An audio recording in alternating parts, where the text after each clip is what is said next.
what Adam lost, Christ gained much more. Just imagine your accounts is full red and you owe a lot of money to somebody. Imagine you owe somebody $100,000. But what Jesus did for you is not just repay your $100,000 in debt. What Christ did was much more. So he did not just pay your $100,000 in debt, he gave you $100 billion.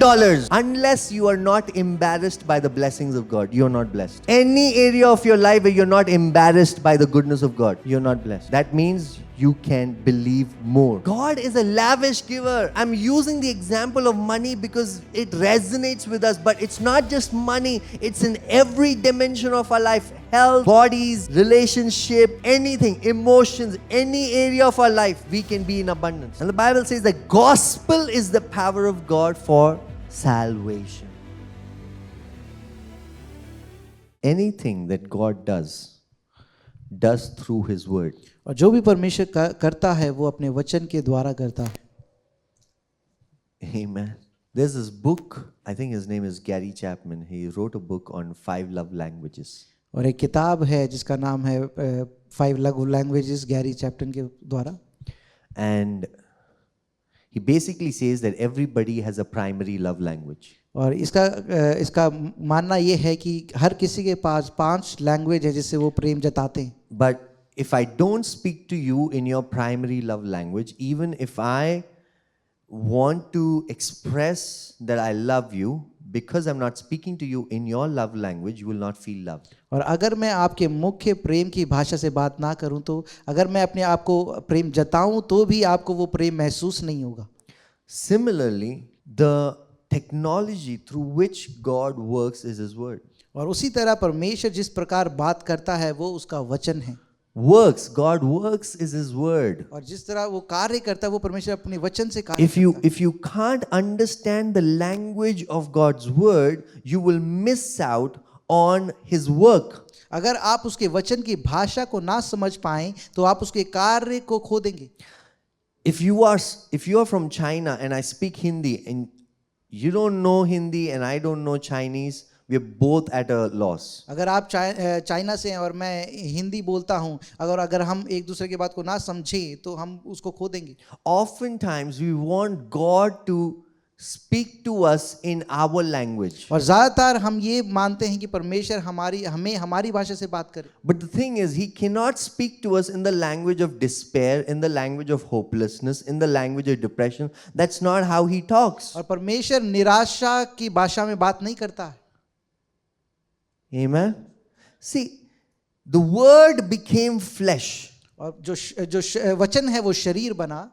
Word stepped into our reality. और वचन हमारी वास्तविकता में आया. But that's not where the story ends. परंतु वहां पर ये कहानी See, खत्म we नहीं always होती है. want Jesus to come down to our level. और हम हमेशा चाहते हैं कि परमेश्वर हमारे आयाम तक आ जाए. But if that is where the end is, then it's a very sad ending. अगर वहीं पे वो अंत है तो उसका मतलब वो एक निराशाजनक अंत है. Yes, He does come down to our level. हाँ, प्रभु यीशु मसीह हमारे आयाम तक, हमारे क्षेत्र But तक it आते हैं. is for you to be picked up to His level. परंतु वो इसलिए करता है कि वो आपको उठाए और अपने लेवल तक लेकर Do you आए. understand what I'm saying? See, the culture and the times where we are living in, people just want empathy, empathize with me, relate with me. I'm going through this, empathize. But I'm telling you, empathy will do you no good if it doesn't deliver you from where you are and take you to a higher realm. और हम ऐसे समय में रहते हैं जहां पर लोगों को एम्पैथी चाहिए और उसी के पीछे हम जाते हैं. Yeah, you can go. Thank you. That was in the moment illustration. Are you receiving what I'm saying? क्या आप समझ पा रहे हैं मैं क्या So बोल रहा yeah, हूँ? Jesus does come down to our level. और यीशु मसीह हमारे लेवल तक आते हैं. But He became flesh so that He could pull you into His reality. और वो देहधारी इसलिए हुआ ताकि वो अपने लेवल तक हमें उठाए. If your reality was good, then why do you even need Jesus? अगर प्रभु यीशु मसीह आपके लेवल तक आए तो हमें आपको यीशु मसीह की जरूरत ही क्या है? Yeah. But if you keep expecting Him to come down, अगर आप यही अपेक्षा करेंगे कि वो आपके लेवल तक आ see, जाए. He came once and for all down to our reality. और वो एक बार में ही वो हमारे रियलिटी में, वास्तविकता में आ गया. He's not going to keep coming down. और वो बार बार नहीं आएगा. Because once you have received the gift of salvation, now it is for you to rise up. क्योंकि अब एक बार आपने उद्धार के तोहफे को पा लिया है तो वो अपेक्षा करता कि आप उठ खड़े हों। Are you with me? The Bible says, arise and shine. और बाइबल बोलती है कि आप उठें और चमकने लगे। So I want to, this is like a challenge that I want to give you. और ये- Arise, my friends, arise. और ये चुनौती मैं आपको देना चाहता हूं कि आप उठ खड़े हों। We are waiting for Jesus to come down to our levels, but here's the truth. He has already blessed you with everything that you need to get up and walk. और प्रभु हम अपेक्षा करें कि प्रभु यीशु मसीह हमारे स्तर तक आए, परंतु परमेश्वर ने हमें सब बातों से आशीषित किया है कि हम उठ खड़े और चलना He शुरू said करें। one word to Peter, come, get out of the boat and walk. And he started walking on the water. और प्रभु यीशु मसीह ने एक वचन बोला पतरस को और वो उठ खड़ा और हुआ और चलने लगा।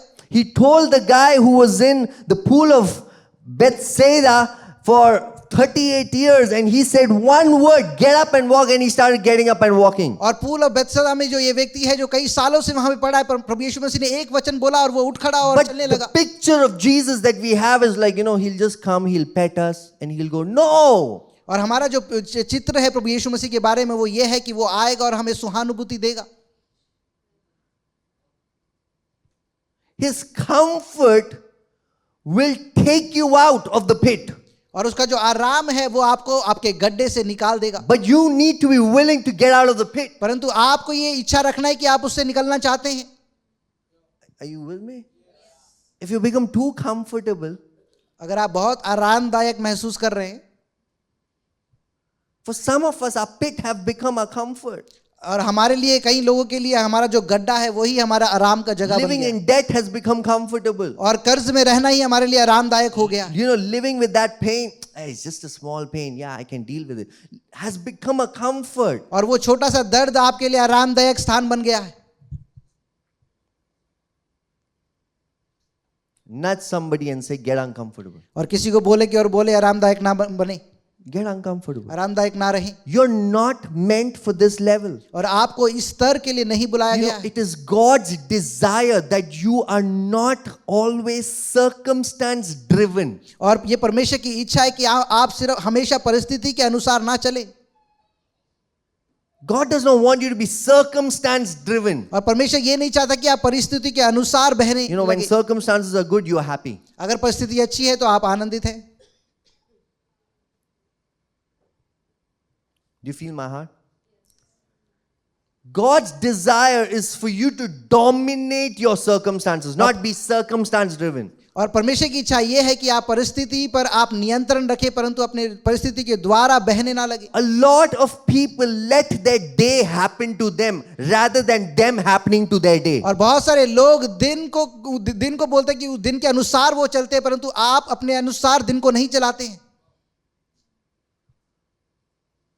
You are called for dominion. आपको प्रभुता के लिए बुलाया गया है। That's the first thing that God did when He said, let us create man in our image for dominion. और यह पहला कार्य है जो परमेश्वर ने किया कि मनुष्य को अपने स्वरूप में बनाया ताकि वो प्रभुता करें।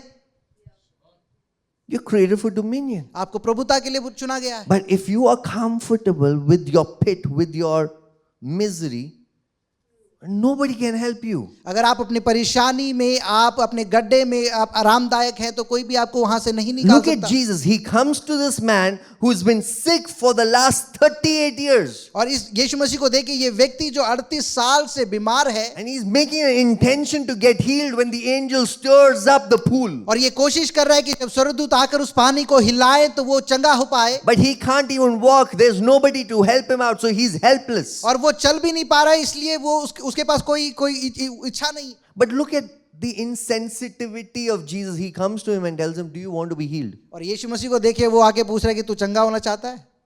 For 38 years, he's down there.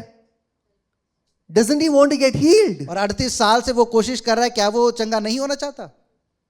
But the truth is, a lot of us don't want to be healed. और सत्य ये है कि हम में से बहुत सारे लोग चंगा नहीं होना चाहते। We want to talk about healing. We want to talk about deliverance, but we don't want to be healed. हम चंगाई के बारे में, छुटकारे के बारे में बात करना चाहते हैं, परंतु खुद चंगाई प्राप्त नहीं करना चाहते। क्योंकि बहुत लोग, अगर आपकी चंगाई हो गई ना, आपका व्यवसाय खराब हो जाएगा.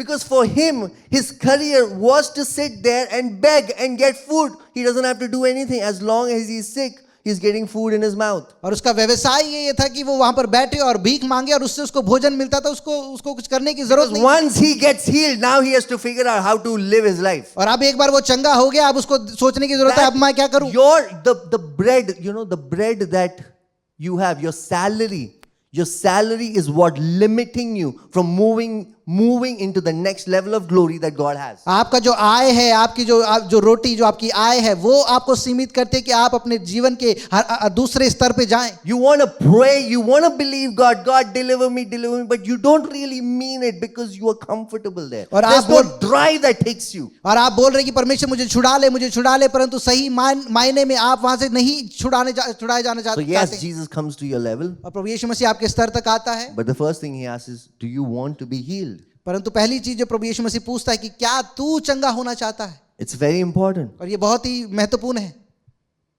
Do you want to be healed? क्या आप चंगा होना चाहते हैं? Do you want to go to the next level? क्या आप दूसरे स्तर तक जाना चाहते हैं? Do you want to be delivered? क्या आप छुटकारा प्राप्त करना चाहते Do हैं? you want to see peace? क्या आप शांति को चाहते हैं? It's really important. Do you even desire? और ये बहुत महत्वपूर्ण है कि क्या ये अपेक्षा भी रखते हैं आप?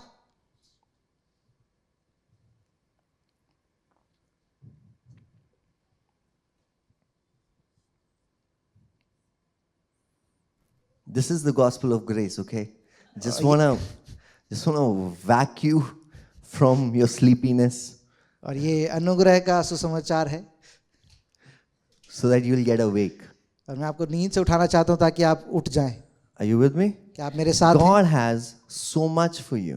और परमेश्वर के पास आपके लिए बहुत है, Don't settle for less. और आप कम के लिए संतुष्ट ना हो जाएं। No matter how much you have grown in life, there's always more. और चाहे आपने कितना भी बढ़ गए हो जीवन में, अभी और है। Don't settle for less and have a pity party. और आप कम के लिए संतुष्ट ना हो जाएं और आप रोना धोना ना करें। And then find people in the church who will resonate with your pity और party. कलीसिया में ऐसे लोगों को ना ढूंढे जो आपके साथ रोएं।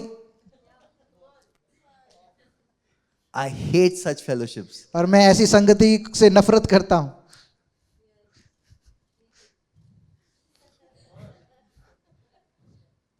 Offended people always find offended people. और जो खेदित लोग हैं वो खेदित लोगों को ढूंढ लेते हैं, Somehow they will find them. वो किसी तरह उनको ढूंढ ही लेते हैं। Let's hang out for coffee. और कॉफी पे चलते हैं। Amen. Amen. Come on, make a decision today. आज एक निर्णय ले। So, I haven't begun, but before I begin, और इससे पहले कि मैं I शुरुआत want you करूं, to pray. मैं चाहता हूं कि आप प्रार्थना करें। Have a desire in your heart. आपके अंदर एक इच्छा होने God, today, कि आज this is my desire. ये मेरी इच्छा है। If it is healing, deliverance, breakthrough, whatever it is, put that desire in your heart and tell the Lord, Lord, today, जो भी आप चाहते हैं, आपकी चंगाई, आपका छुटकारा, वो आप परमेश्वर से बोले, परमेश्वर आज speak to me through your word. मुझसे बात करें अपने वचन के द्वारा, Plant that seed in my heart और मेरे जीवन में वो बीज डालें, because I want to see it. क्योंकि मैं देखना I चाहता हूँ am tired of where I am और मैं थक चुका हूँ जहाँ पर मैं हूँ, and I need your touch. और मुझे आपकी छुअन की I जरूरत है, need your word और मुझे आपके वचन की जरूरत है today, right now. आज। Take a few seconds. और कुछ क्षण लें।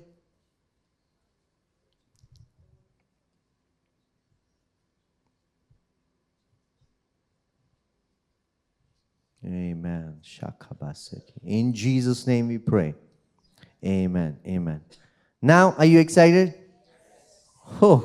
क्या आप आज उत्साहित हैं? Romans 1 verse 16. रोमियो 1 का It 16। says, For I am not ashamed of the gospel, for it is the power of God unto salvation to everyone who believes. और क्योंकि मैं सुसमाचार से नहीं लजाता, इसलिए कि वह हर एक विश्वास करने वाले के लिए, पहले तो यहूदी फिर यूनानी के लिए उद्धार के निमित्त परमेश्वर का सामर्थ है। The gospel is the power of God for salvation. और जो सुसमाचार है वो परमेश्वर का सामर्थ है उद्धार के लिए। Gospel is the power of God for salvation. और जो सुसमाचार है वो उद्धार के निमित्त परमेश्वर का सामर्थ है। Your electricity is the power for all the electronic items. और जो आपकी बिजली है वो आपके जो इलेक्ट्रॉनिक आइटम्स है उसके लिए एक पावर है। But the gospel is the power for salvation. जो सुसमाचार है वो उद्धार के लिए परमेश्वर का सामर्थ है। If you understand the word salvation, it means being rescued. और अगर आप सुसमाचार को समझे के शब्द को समझे, उसका मतलब है कि छुड़ा लिए जाना। That's why it's not a New Testament term, it's an Old Testament term. Even David said, "The Lord is my light and my salvation." और ये नए नियम का शब्द नहीं है, परंतु पुराने नियम का शब्द है। परंतु और दाऊद इसको इस्तेमाल करता है कि यहोवा मेरा छुड़ाने वाला है। So when he was writing that psalm, he wrote when he was surrounded completely by enemies. और वो ये भजन तब लिखता है जब वो अपने दुश्मनों से पूरी तरह घेर लिया गया था। King Saul was after his life. और राजा साउल उसके पीछे था। His own son Absalom was after his और life. उसका खुद का पुत्र अब्सलोम उसके जीवन के पीछे था। See, he went through times when enemies surrounded him. और वो ऐसे समय से गया जब उसके शत्रु उसके चारों तरफ उसको घेर रहे थे। He felt alone. और उसने अकेला महसूस किया। He felt that there was no one there to help him out. और उसने ये महसूस किया कि उसको कोई भी मदद करने के It लिए is नहीं है। in that time when he says, "The Lord is my light and my salvation." और उस समय में दाऊद ये बोलता है कि परमेश्वर मेरी रोशनी और मेरा उद्धार है। Salvation is to be rescued from something. और उद्धार का मतलब यह है कि किसी चीज से आप छुड़ा लिए जाएं। Like you were kidnapped and there was a rescue mission that God did to rescue you from your perpetrators. और जब आपको अगुवा कर लिया गया तो आपको छुड़ाने के लिए परमेश्वर ने कार्य किया कि आपके अगुवे करने वालों से आपको छुड़ाए। Amen. So salvation delivered you from death. और जो उद्धार है उसने आपको मृत्यु से छुड़ाया है। Salvation delivered you from sin. जो उद्धार है उसने आपको पाप से छुड़ाया है। Salvation delivered you from sickness. और जो उद्धार है उसने आपकी बीमारी से आपको छुड़ाया है। Salvation delivered you from darkness. और जो उद्धार है उसने आपके अंधियारे से आपको छुड़ाया है। But the problem is most Christians only understand that one side of the salvation, what we have been delivered from. We don't understand what we have been delivered into. परंतु समस्या ये है कि मसीह लोग सिर्फ एक ही आयाम को जानते हैं कि हम किस चीज से छुड़ाए गए हैं, परंतु ये नहीं जानते कि हम किस चीज में छुड़ाए गए हैं। So a lot of times our gospel narrative is, oh, you know what, Jesus died to save me from sin. Jesus died to save me from, hell. We only know that narrative. We don't know the other side of the coin, which is our responsibility. और ज्यादातर हम सिर्फ एक ही आयाम को जानते हैं कि प्रभु यीशु मसीह मेरे पाप के लिए मारा गया, मेरे बीमारी के लिए मारा गया, परंतु दूसरे स्तर को हम नहीं जानते हैं। The other part of salvation is that you've been delivered from and delivered into, you've been delivered into life. और दूसरा भाग ये है कि आपको पाप से छुड़ाया गया है, बीमारी से छुड़ाया गया है, परंतु आपको जीवन में छुड़ाया गया है। You've been delivered from death into life. आपको मृत्यु से निकाल कर आपको जीवन में छुड़ाया You've गया है। been delivered from sin into righteousness. और आपको पाप से छुड़ाकर आपको पवित्रताई में धार्मिकता में You डाला गया have है। delivered from darkness into light. आपको अंधियारे से रोशनी में छुड़ाया गया It's है। not something that is going to happen. If you have believed in Jesus, it has already happened. और ये ऐसा कुछ नहीं है जो होने वाला है, परंतु प्रभु यीशु मसीह में ये आपके जीवन में हो The चुका है। main problem with Christians is tenses. They are confused with their tenses. और मुख्य समस्या ये है कि हम टेंसेस से परेशान हैं। A lot of Christians are waiting for the futuristic Jesus to deliver them from their situation right now. और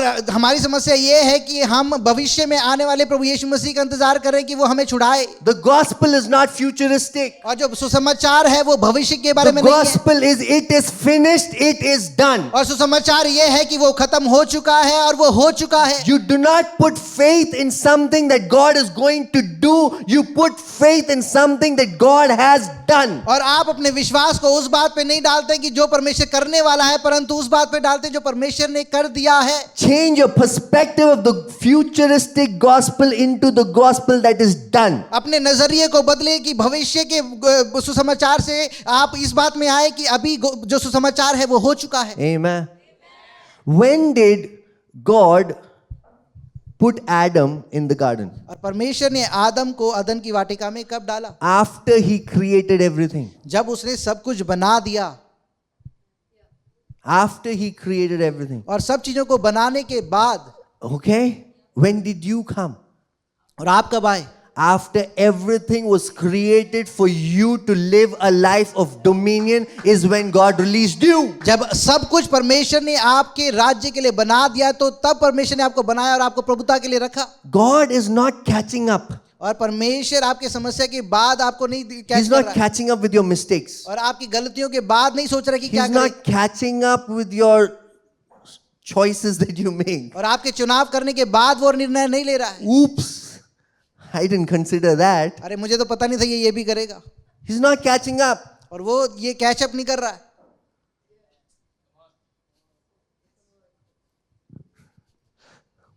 God does not start until he does not finish. और परमेश्वर तब तक शुरुआत नहीं करता है जब तक उसने पहले से खत्म ना कर दिया हो Let me say that again. God doesn't start until he does not finish. परमेश्वर तब तक शुरुआत नहीं करता है जब तक उसने पहले से खत्म ना कर दिया हो। Hebrews chapter 4 verse 3 it says he has finished everything before the foundation of the earth. और इब्रानी के 4:3 में लिखा है कि उसने पृथ्वी के सारे बनाने से पहले ही सब कुछ उसने खत्म He कर has दिया finished everything before the foundation of the earth. और इस पृथ्वी के बनाने से पहले ही उसने सब कुछ पहले से खत्म Do कर you दिया know that Christ was also crucified before the foundation of the earth? क्या आप जानते हैं कि प्रभु यीशु मसीह इस पृथ्वी के रचने से पहले ही क्रूस पे चढ़ाया गया You were chosen before the foundation of the earth. और आपको इस पृथ्वी के रचने से पहले ही चुन लिया गया See, Ephesians 1:4 says that you were chosen before the foundation of the earth in Christ.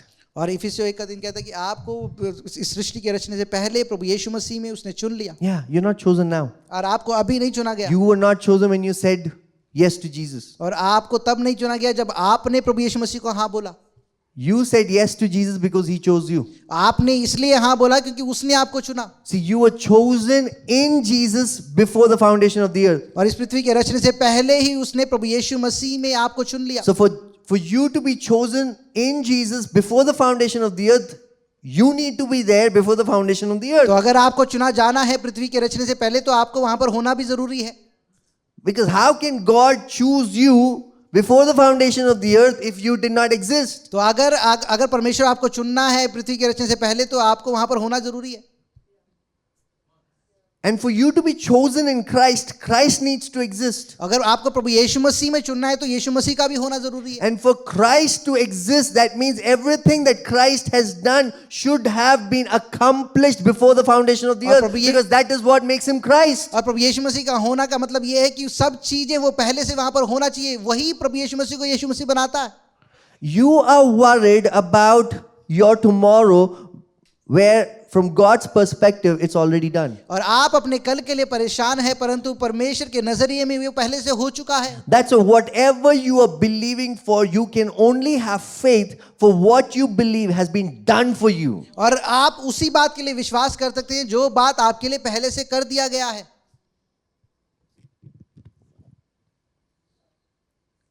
The way some of you are looking at me, it's like I'm talking Hebrew. आप ऐसे देख रहे हैं जैसे मैं इब्रानी में बात कर Oh, रहा हूं Jesus. On the cross, Jesus said, "It is finished, it is done." और क्रूस पर प्रभु यीशु मसीह ने कहा कि ये खत्म हो चुका है और Does ये that even खत्म mean ये कर anything? दिया गया है और उसके अलावा आपको कुछ चाहिए Does that even mean anything? और उसके अलावा आपको कुछ If we चाहिए continue to live the Old Testament life and Jesus here on the cross says, "It is finished and it is done," that means something has changed, right? अगर आप अपने जीवन को पुराने नियम की तरह जिए और प्रभु यीशु मसीह यहाँ कह रहे हैं कि सब कुछ खत्म हो चुका है पूरा हो चुका है तो कुछ ना कुछ वहां पर आप बदला है Something has changed. कुछ ना कुछ बदला है What has changed? और क्या बदला That है you have been delivered from death and you have been delivered into life. और आपको मृत्यु से छुड़ाकर आपको जीवन में डाल दिया गया You've been delivered from hell and delivered into the kingdom. और आपको नरक से छुड़ाकर परमेश्वर के राज्य में डाल दिया This गया is not something that is going to happen. This has already happened right now, right here. और ये ऐसा कुछ नहीं है जो होने वाला है परंतु वो यहाँ पर इसी समय हो चुका है And for you to walk in it, all it requires for you is to believe in what Jesus has done. और आपको उस चीज में चलने के लिए सिर्फ आपको क्या करना है आपको विश्वास करना है उस बात के लिए जो प्रभु यीशु मसीह ने कर दिया है Believe that Jesus has already done. विश्वास करें कि प्रभु यीशु मसीह ने पहले से उसको कर दिया है Are you with me? So Paul says the gospel is the power of God for salvation. और पौलुस कहता है कि उद्धार के निमित्त सुसमाचार परमेश्वर का सामर्थ्य है So imagine ourselves like we are that person who could not walk for 38 years. और आप कल्पना करें कि आप वो व्यक्ति हैं जो 38 साल से चल नहीं पाए It's a wonderful story of him being healed. और ये बहुत ही अच्छी कहानी है उसके चंगाई की But now the practical question is now what does he do for living? और सवाल ये है कि अब वो जीवन जीने के लिए क्या करेगा? It's a big question. और एक सवाल है, बड़ा Because सवाल। for 38 years he was being fed. और 38 साल के लिए उसको वहां पे भोजन मिल रहा था He just had to beg. और उसको सिर्फ भीख मांगने की जरूरत थी। But now, when he's healed, he can't beg. अब जब वो चंगा हो गया, अब वो भीख नहीं मांग सकता। Or he could, fake it. But now is the biggest challenge. परंतु ये यहाँ पर एक बहुत बड़ी चुनौती है। The problem with Christians is we don't know how to live. समस्या ये है मसीह लोगों की, हमें पता नहीं है जीवन कैसे We जीना know है। how to die in Jesus, but we don't know how to live. हमें पता है कि हम प्रभु यीशु मसीह में कैसे मर सकते हैं, परंतु जीना नहीं आता, Because dying is easy. क्योंकि मरना आसान है। Act like dead people right now. See? So easy. But it's tough to live. और बहुत मुश्किल है जीवन जीना। I want to die for Jesus. I want to die for Jesus. मैं यीशु Learn मसीह how के to लिए live मरना- for Jesus. मैं यीशु मसीह के लिए मरना चाहता हूँ, मैं मरना चाहता हूँ, परंतु आप जिए प्रभु यीशु के लिए। Oh man, you know how many times we wrongly misquote the scripture that Paul said? और कितनी बार हमने गलती से हमने गलत व्याख्या किया है उस बात का जो पौलुस ने किया है। Paul कहा है। said, for me to live is Christ and to die is gain. और पौलुस कहता है कि मेरे लिए मरना मसीह है और जीना लाभ है। For me to live is Christ and to die is gain, profit. और मेरे लिए, जो पौलुस कहता है कि मेरे लिए जीना मसीह है और मरना लाभ है। Which one is better, Christ or profit? और क्या बेहतर है, प्रभु यीशु मसीह या भविष्यवक्ता? Profit नहीं, profit. Christ या gain. क्या बेहतर है, प्रभु यीशु मसीह या लाभ? You got it? So what he's trying to say is, even though for me it is beneficial that I die, but I choose to live because for me to live is Christ. और वो ये कहता है कि पौलुस कहता है कि मेरे मरना भी लाभ है, परंतु मेरा जीवन जीना भी प्रभु यीशु मसीह में लाभ। My friends, dying is easy. और मरना आसान है, Living is hard. परंतु जीवन जीना मुश्किल है। Live. जिए Live in Christ. और जिए प्रभु यीशु Learn मसीह to live. और जीना सीखे प्रभु Because Yeshu God Masih. has delivered you from death to life. परमेश्वर ने अबे आपको मृत्यु से जीवन में डाल दिया है।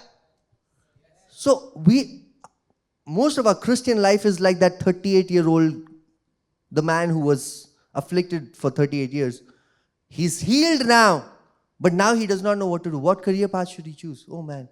और हम में से बहुत सारे लोग जो मसीही लोग हैं, उनका जीवन ऐसा ही है। जो 38 साल से जो वो व्यक्ति है, वो अब चंगा हो चुका है, परंतु अब वो परेशान है कि अब वो जीवन में क्या करे। How do I live this life? अब मैं अपने जीवन को कैसे जीऊं? Oh, Jesus, take me. Yeshu I'll Masih see you in paradise. प्रभु यीशु मसीह मुझे उठा ले, मैं स्वर्ग में आपको मिलूंगा। So all our hope is to somehow make it through earth, die and get to heaven. और सारी हमारी आशा जो है कि किसी तरह हम अपने जीवन को खत्म करें और स्वर्ग में चले जाएं। Because we can't deal with family. Family is chaos. We can't deal with our finances because 38 years. और हम अपने परिवार का सामना नहीं कर पाते, हम अपने पैसे का, आर्थिक परिस्थिति का सामना नहीं कर पाते और 38 साल हो गए। So what is better? और क्या बेहतर है? That the truck will hit you. कि ट्रक आए और आपको मार डाले। I'm telling you, when I was growing up, I genuinely thought, if the gospel is about getting to heaven, then we should all pray that we die. और मैं ये सोचता था कि अगर सुसमाचार सिर्फ स्वर्ग बात जाने के बारे में है, तो हम सबको मर जाना चाहिए और स्वर्ग में चले जाना चाहिए। Yeah, because I genuinely was like, it's so difficult to live a life dominating sin. So difficult. और मैं ये सोचता हूँ कि बहुत मुश्किल है कि आप ऐसे जीवन को जिए जहाँ आप पाप के ऊपर आप प्रभुता करें। Right? Like how much can you not lie? और कितना आप झूठ नहीं बोल सकते। You know, as a kid I used to think like that because man, it was so hard. और एक बच्चे के जब मैं बच्चा था तब ये सोचता था कि ये बहुत मुश्किल है। And I often, while I would pray, I would be like, God, take me. God, this is so hard. Just take me. और जब मैं प्रार्थना करता था तो मैं बोलता था परमेश्वर मुझे उठा ले, ये तो I बहुत just मुश्किल है। somehow want to get to heaven. और किसी तरह मैं स्वर्ग पहुंच जाऊं। God did not pay that expensive price on the cross for you to die. और प्रभु यीशु मसीह ने उस बहुमूल्य कर्ज को नहीं चुकाया क्रूस पर ताकि आप मर जाएं। Jesus did not say, I've come to give you a a wonderful death and a beautiful life in heaven. और प्रभु यीशु मसीह ने ये नहीं कहा कि मैं आपको बहुत ही सुंदर मौत देता हूं और आप अच्छे जीवन को जिएंगे स्वर्ग में। He said, I came to give you life. और वो कहता है कि मैं आपको जीवन देने आया हूं, Life abundant. और जीवन जो बहुतायत का जीवन है। But our Sunday school teaching has like really messed it up for us. For और those who have gone to Sunday school, okay. For those who haven't, oh, you are blessed.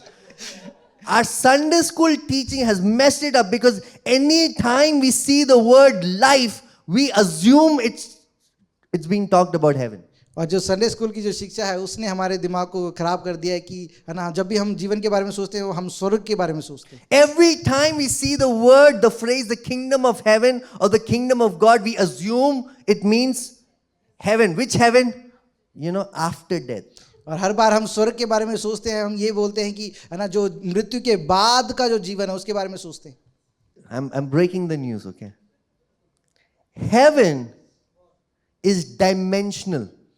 और जो स्वर्ग है वो आयाम है। Meaning, Paul said, when I'm absent in my body, I am present with Christ. और पौलुस कहते हैं कि जब मैं अपने शरीर में नहीं हूं तो मैं प्रभु यीशु मसीह के साथ हूं। He is not saying that only when he dies he'll get to heaven. और वो ये नहीं कह रहा है कि जब वो मर जाएगा फिर ही वो स्वर्ग जाएगा। He is saying that there is a superior reality which is of a higher dimension which exists right here, right now. और वो ये कहता है कि एक उच्च वास्तविकता है जिसमें आप एक ऊंचे आयाम को महसूस कर सकते हैं यहाँ पर। Heaven is a superior dimension. और जो स्वर्ग है वो उच्च आयाम है।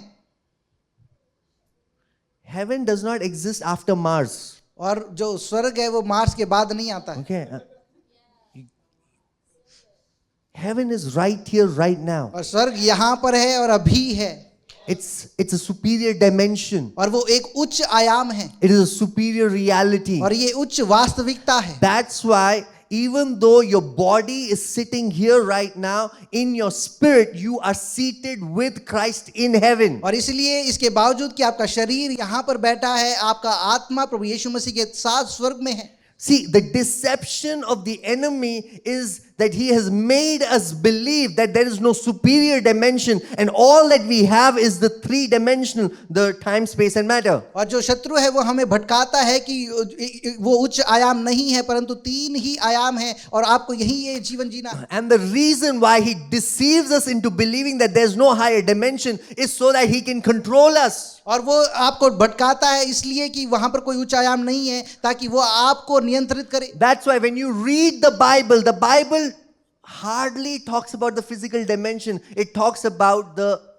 heavenly, spiritual, invisible dimension. और इसलिए जब आप बाइबल को पढ़ते हैं तो वो शारीरिक आयाम के बारे में, वास्तविक आयाम के बारे में बात नहीं करता, सिर्फ आत्मिक आयाम के बारे में ही बात करता है। That's why when believers are waiting, oh Pastor, give me one practical thing.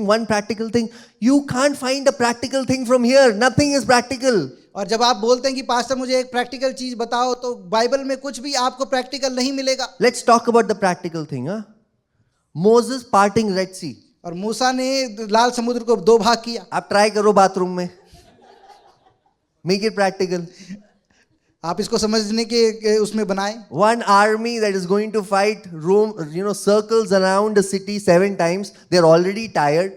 They circle around 7 times and now they have to shout and the walls come tumbling down. और एक सेना जिसको एक शहर पना के चारों तरफ चक्कर लगाना है और वो थके हुए और उसके बाद वो चिल्लाते हैं और वो पूरा शहर पना नीचे आ जाता है। The reason why we are trying to make it practical is because we have believed in the deception of the enemy that all that we see is all that there is. और हम इसको practical इसलिए बनाना चाहते हैं क्योंकि हमें शैतान ने भटका दिया है कि यही जो है जो हम देख पा रहे हैं वही वास्तविकता है। But there is a higher dimension, a higher spiritual dimension that cannot be seen, but it is more powerful and it is more superior. और वहां पर एक उच्च आयाम है जो अदृश्य है जिसको आप देख नहीं सकते हैं परंतु वो सामर्थी है उन चीजों से जो आप देख सकते हैं। In Jesus you have been delivered from the lower dimension and you have been delivered into the superior और dimension. आपको प्रभु यीशु मसीह में निचले आयाम से निकाल कर आपको उच्च आयाम में डाल दिया गया है। See, before the fall, और गिरने से पहले Adam was in the garden, और आदम अदन की वाटिका में and था, all the animals came to Adam, और सारे जो उसके जो जानवर थे उसको वो आदम के पास आए, and none of them had the courage to attack Adam. और आदम को हमला करने के लिए किसी के पास भी वो हिम्मत नहीं था। Why? क्यों? Because he was operating from a superior dimension. क्योंकि वो उच्च आयाम से कार्य कर रहा। But when he sinned, परंतु जब उसने पाप किया everything turned against him. और सब चीजें उसके विरोध में हो गई, Now even the dog that was wagging his tail wants to bite him. और अब जो कुत्ता जो अपने पूंछ को हिला रहा था अब वो काटने को आ रहा है। Why? Because he's been cut off from the higher superior dimension. Now he's caught up in the physical क्योंकि reality. उसको उच्च आयाम से निकाल कर अब वो निचले आयाम में कार्य कर रहा But है। in Christ, परंतु प्रभु यीशु मसीह you में have been delivered. आपको छुड़ा लिया गया है And you have been delivered into the superior dimension of heaven. और आपको स्वर्ग के उस उच्च आयाम में डाल दिया So गया है। heaven is not something that happens to you later after you die. Heaven happens to you right now, right here, when you receive Jesus and you walk by faith. और स्वर्ग वो नहीं है जो आपके मृत्यु के बाद आपके साथ होता है, परंतु स्वर्ग वो है जो आपके साथ इस समय होता है जब आप विश्वास करते हैं प्रभु यीशु मसीह में। Are you with me? Romans 5:17. Romeo 5:17। For we have received the abundance of grace and the gift of righteousness to reign in life. क्योंकि जब एक मनुष्य के अपराध के कारण मृत्यु ने, Read the last line. तो जो लोग अनुग्रह और धर्म रूपी वरदान बहुतायत से पाते हैं वह एक मनुष्य के अर्थात यीशु मसीह के द्वारा अवश्य ही अनंत जीवन के राज्य में करेंगे। In Jesus we have received the abundance of grace और प्रभु यीशु मसीह हमने बहुतायत का अनुग्रह पाया है and the gift of righteousness. और हमने धार्मिकता का तोहफा पाया है। For what? किस लिए? To reign in life. कि हम जीवन में राज्य करें, प्रभुता करें। The same mandate that God gave Adam for dominion has been restored to you in Christ. और जो अधिकार परमेश्वर ने आदम को दिया था प्रभुता के लिए वही आपके जीवन में भी है।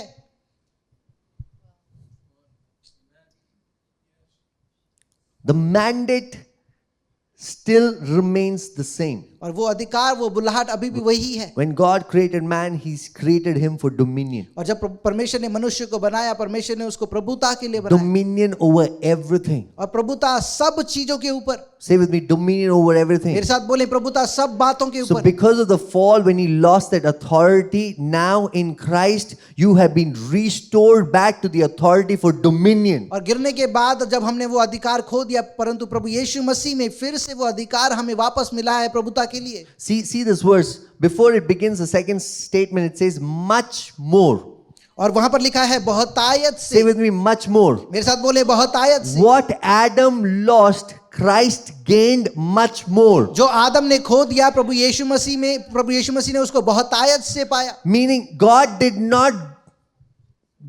not set you to that same level where Adam was. God set you ahead of Adam because you are much more in Christ. और परमेश्वर ने सिर्फ आदम के उस स्तर में वापस आपको नहीं छुड़ा लिया परंतु उससे कहीं ज्यादा अधिक आपको रखा। Just imagine there's an account, your accounts is full red and you owe a lot of money to somebody. और आपका जो खाता है वो पूरा लाल है और आपको बहुत सारा कर्जा किसी को देना है। Imagine you owe somebody $100,000. और आप सोचें कि आपको किसी को 10 लाख डॉलर देने हैं।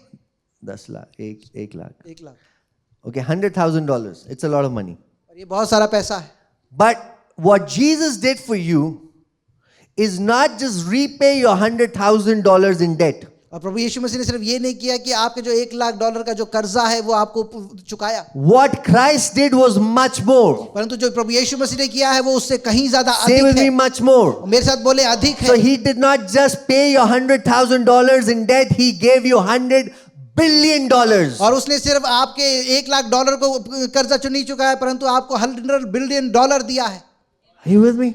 Now, you have enough to pay off your debts. Now, what will you do with the rest? That is what Christians are wondering. What will I do? और आपके कर्जा देने के लिए आपके पास बहुत है परंतु अब जो बच गया है उसके लिए उसके साथ आप क्या करें, यही समस्या है मसीह लोगों के साथ।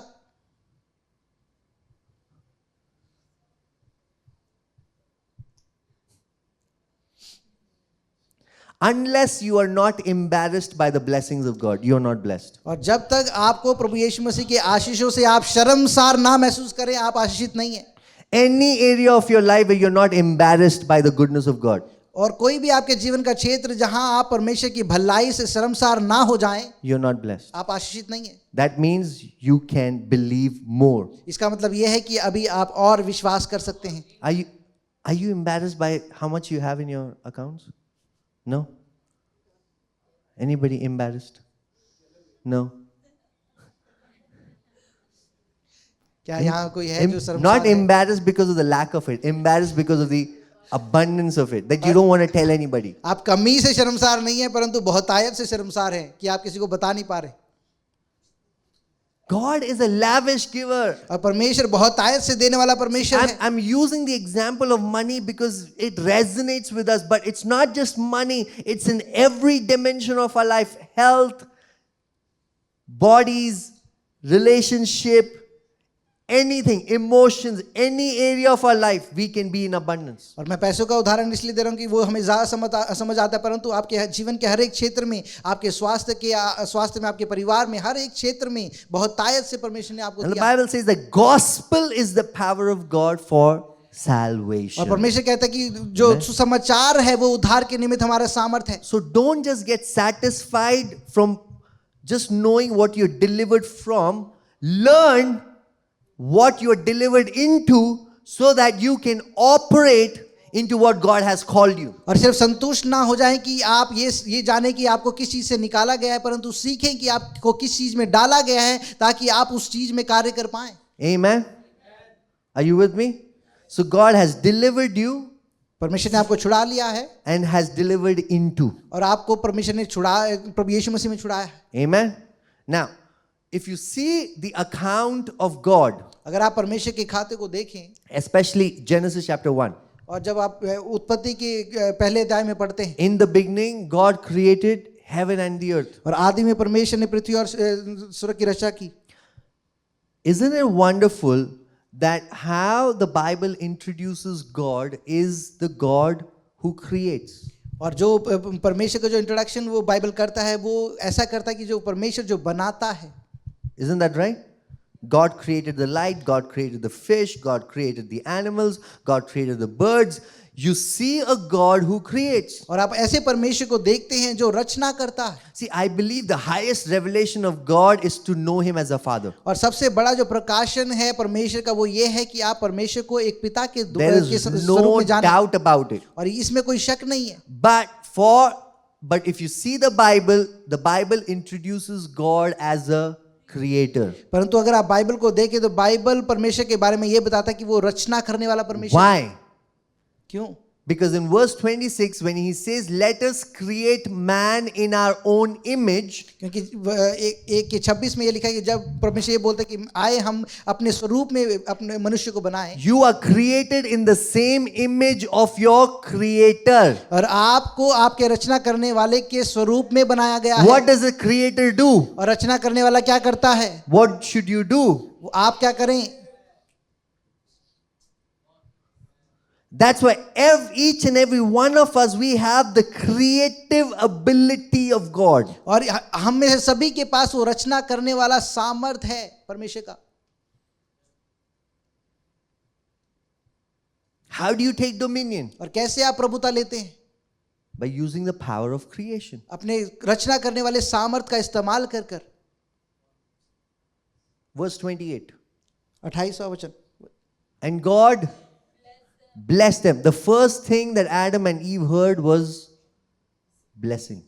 और पहली चीज जो आदम और हवा ने सुना वो है आशीष। Yeah, Dr. Bill Winston says, the blessing is the name to the power that God used to create the entire cosmos. और बिल विल्सन पास ये कहते हैं कि जो आशीष है वो नाम है जिसको इस्तेमाल किया गया इस दुनिया को रचने के लिए। आशीष वो शक्ति है जिसको परमेश्वर ने इस्तेमाल किया दुनिया को बनाने के लिए।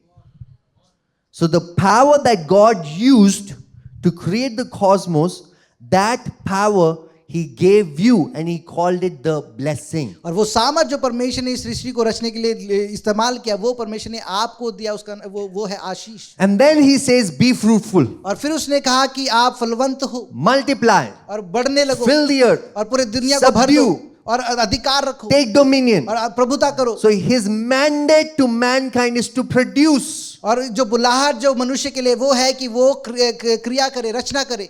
Are you with me? Our mandate is to produce. और हमारी बुलाहट ये है कि हम रचना करें।